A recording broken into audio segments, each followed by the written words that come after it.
जयंतराव पाटील पक्षप्रवेश विषय अजून अजेंड्यावर आलाच नाही. पालकमंत्री चंद्रकांतदादा पाटील यांचा खुलासा पक्षात घेण्याचा अखेरचा निर्णय प्रांताच्या कोर कमिटीचा असणार. राष्ट्रवादी शरद पवार गटाचे नेते जयंतराव पाटील यांचा भाजप पक्षप्रवेशबाबत अजूनही विषय अजेंड्यावर आला नसल्याचा खुलासा सांगली जिल्ह्याचे पालकमंत्री चंद्रकांतदादा पाटील यांनी केला आहे.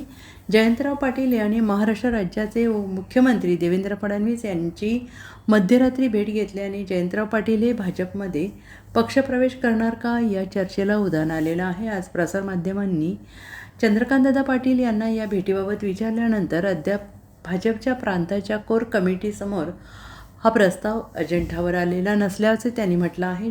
भाजपमध्ये जर एखादी व्यक्ती पक्षप्रवेश करत असेल तर प्रांताच्या कोर कमिटीचा निर्णय घेते. त्यावेळी व्यक्तीचे प्लस मायनस विचार करून पक्षप्रवेश दिला जातो, असा खुलासा त्यांनी केला आहे. जी माझी माहिती आहे त्याच्यामध्ये देवेंजींचं लोकांना भेटणं पहाटे 3-3 वाजेपर्यंत चालतं. 14 ते 19 ज्यावेळेला अनेक खाती मांडे होती, प्रामुख्याने सगळ्या महायुतीतल्या पक्षांचा समन्वय वाड्या होता, तर रात्री मी 2ला गेलो एखादी फाईल क्लिअर करायला, तर ते आमिर खान सारखे बसलेले असायचे. आणि त्यामुळे रात्री उशिरा का गेले, रात्रीच्या अंधारात गेले का, या प्रश्नाला अर्थ नाही. काही ना काही कंबाईन कामं असतील, मला माहीत नाही खरं म्हणजे. स्वागत असणार आहे जयंत पाटलांचं इंडिया. नाही, आमच्याकडे हा निर्णय आमची प्रांताची कोर कमिटी करते. असा प्रस्तावच आला नाही. प्रस्ताव आला तर एक 5-6 जणांची कोर कमिटी आहे आणि एक 20-22 जणांची आहे.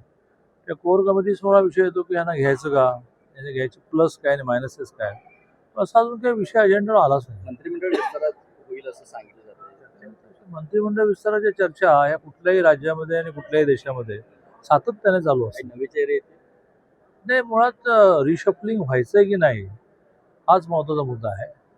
मग त्यातही असंच आहे की रिशफलिंगमध्ये ठराविक 2-4 जण बसतात, एका अर्थाने त्या मिनिस्टरची गुणपत्रिका पाहतात आणि त्यावर तो कंटिन्यू करायचा की नाही करायचा, नवीन काही घ्यायचे असा प्रस्ताव तयार होतो. राज्यात निर्णय कधी होतो, मग तो प्रस्ताव दिल्लीत जातो. पण अशी कुठलीच सुरुवात अजून झालेली नाही आहे. Bureau report, SPN Marathi, Sangli.